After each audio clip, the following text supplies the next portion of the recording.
Na aula passada vimos o conceito de carga elétrica, de onde surge e como mensurá-la. Intuitivamente notamos que essas cargas se interagem entre si a nível atômico, criando íons e consequentemente as diversas substâncias que conhecemos hoje. Mas como de fato estas cargas se interagem? Existe alguma força que faz essa interação? A resposta é sim. Isso se dá através de uma grandeza vetorial denominada campo elétrico. Mas o que é uma grandeza vetorial? O que é um campo? Vamos por partes. Vamos entender cada um destes conceitos e aplicá-los para entender melhor o que é tensão elétrica. Então sejam bem-vindos a mais um vídeo sobre eletricidade básica.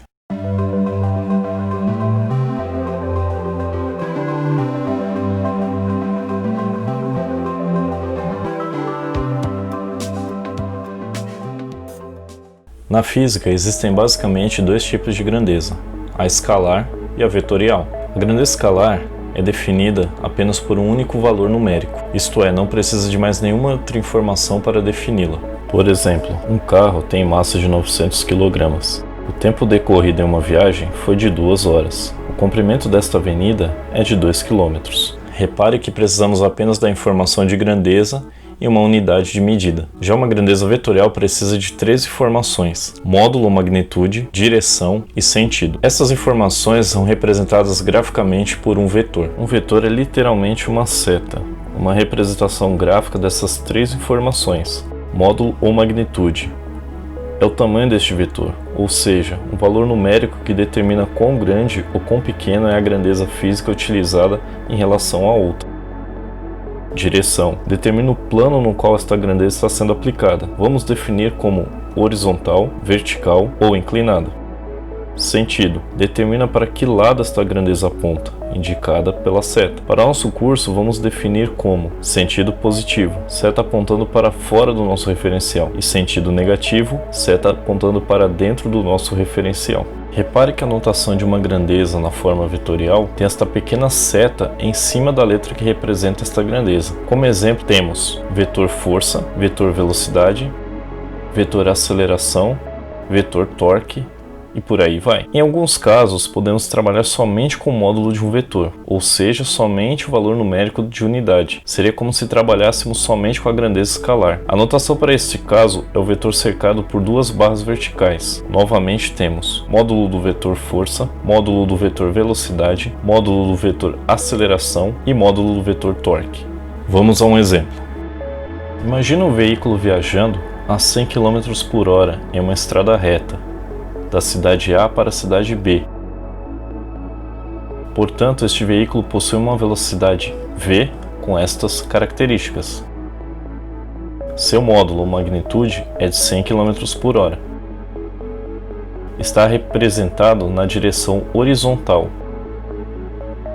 E o seu sentido é de A para B. Antes de prosseguirmos, vamos definir outro conceito físico importante: o conceito de campo. De uma forma simplificada, um campo é uma região do espaço onde forças atuam em cada ponto dessa região. Como exemplo famoso, temos o campo gravitacional. Através do campo gravitacional, todos os corpos e até mesmo nós mesmos somos atraídos pela Terra. Sim, estamos em uma constante queda rumo ao centro da Terra. Um campo apresenta grandezas vetoriais, ou seja, grandezas que possuem uma magnitude que pode ou não variar de acordo com a posição dentro deste campo, além de uma direção e um sentido. No caso do exemplo do campo gravitacional, temos diversos vetores atuando sobre nós e todos os objetos e corpos presentes no planeta, denominado vetor aceleração da gravidade, ou simplesmente G. Este vetor tem a magnitude de 9,8 metros por segundo ao quadrado, aponta perpendicularmente à superfície do solo, então neste caso na direção vertical, e tem sentido negativo, ou seja, como definimos, aponta em direção ao centro da Terra. Obviamente, não vemos todas essas forças atuando em nós e nos corpos dentro de um campo, mas para fins de estudo podemos representar essas forças. Para isso, desenhamos as chamadas linhas de campo, que nada mais são do que representações visuais dessas forças. Basicamente, linhas de campo são representações finitas feitas por vetores. Se fôssemos representar todas as linhas de campo, teríamos um número infinito de forças, o que visualmente seria muito difícil de enxergar e representar. Agora vamos partir para o campo elétrico. Considere que temos um corpo eletrizado positivamente e colocamos este mesmo corpo em um espaço qualquer. Ao aplicarmos uma carga ou um corpo eletrizado em um espaço, estamos criando o campo elétrico neste local. Para efeitos de estudo, iremos representar então as linhas de campo. Elas serão esses vetores aí da figura. Note que para a carga positiva, o vetor aponta para fora da carga, e conforme nossa definição anterior de sentido, as linhas de campo são positivas, ou seja, as linhas de campo elétrico neste caso são divergentes. Agora, se imaginarmos de forma contrária, uma carga negativa, esta irá possuir linhas de campo convergentes, ou seja, os vetores destas linhas de campo apontam para dentro da carga, no sentido negativo. É através das linhas de campo elétrico, estas pequenas forças invisíveis, que as cargas elétricas se interagem. Vamos colocar não uma, mas agora duas cargas elétricas em um espaço qualquer. Primeiramente, colocaremos duas cargas positivas. Note que as linhas de campo de cada carga se interagem, porém não se tocam e nem se cruzam. Elas se evitam, desta forma criando o que chamamos de força de repulsão. Para simplificar, podemos imaginar que cada linha de campo de uma carga empurra a outra para longe. O mesmo ocorre se colocarmos duas cargas elétricas negativas em um espaço qualquer. Neste caso, apenas mudamos o sentido dos vetores de ação das linhas de campo. Agora, cada linha de campo parece empurrar a própria carga para longe da outra. A partir disso, podemos definir então que cargas elétricas de mesmo sinal se repelem ou sofrem força de repulsão. E com cargas e sinais contrários? Se agora colocarmos duas cargas de sinais opostos, notamos que as linhas de campo da carga positiva entram na carga negativa, criando uma certa atração entre elas.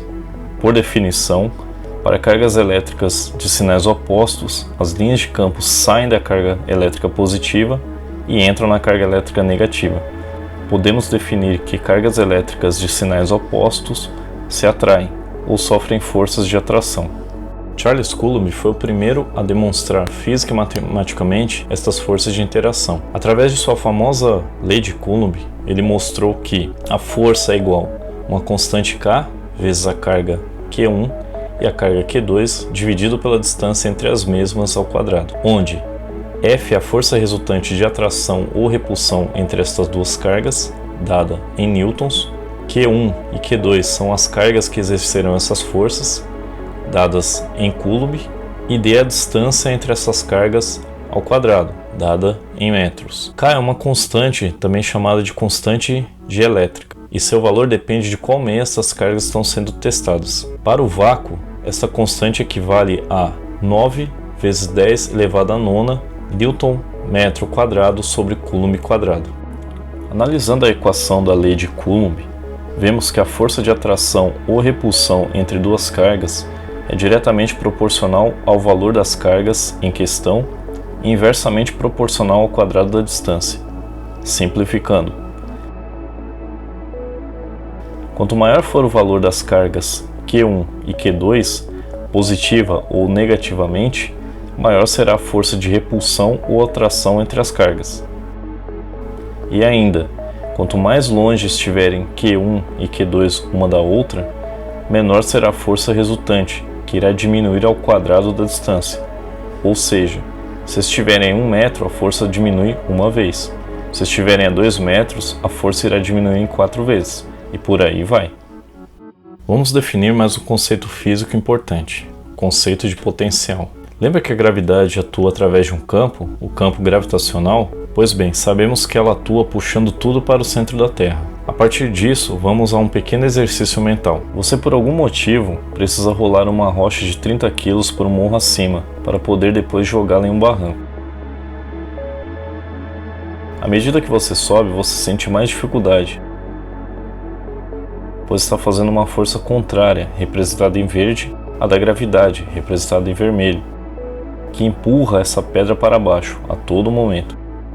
Agora imagine subir uma rocha de 60 kg. Com certeza você irá se cansar muito mais, já que terá que fazer mais força pelo mesmo caminho. O resultado da força exercida para levar essa rocha até o topo vezes a distância percorrida é denominada trabalho. O trabalho é representado pela letra W e a unidade de medida para o trabalho realizado é o joule, que é representado pela letra J. Portanto, você realizou mais trabalho levando a rocha de 60 kg do que a rocha de 30 kg, mesmo fazendo o mesmo percurso. E para isso, você gastou energia em ambos os casos. Sim, mais um conceito importante, o de energia. Na natureza, a energia simplesmente não pode surgir ou desaparecer. Ela sempre é transformada.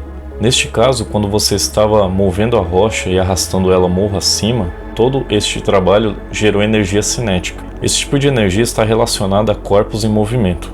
Mas como eu disse, a energia não pode simplesmente desaparecer. Então essa energia foi se acumulando na rocha que foi carregada, sendo maior para a rocha mais pesada. Ao final do percurso, no topo do morro, com a rocha parada, toda aquela energia cinética se transformou em energia potencial. Aqui é o ponto importante. Como a rocha pesada gerou mais energia cinética, ao final do percurso, estando ela parada, ela possui uma energia potencial maior. Ou seja, o potencial de energia dessa rocha é maior que na rocha de 30 kg. Tanto é que se jogarmos estas rochas em direção ao solo novamente, a de 60 kg irá gerar novamente energia cinética maior que a rocha de 30 kg, e o estrago será maior. A grosso modo, podemos dizer que o potencial em gerar um impacto maior é da rocha de 60 kg.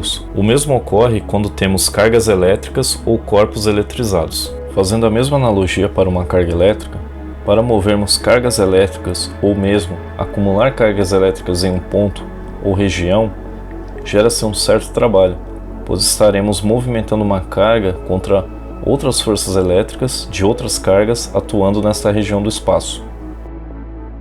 Então, quanto mais difícil for o transporte ou acúmulo de cargas elétricas em um local, maior será o potencial elétrico naquele local. A unidade de medida para o potencial elétrico é o joule por coulomb.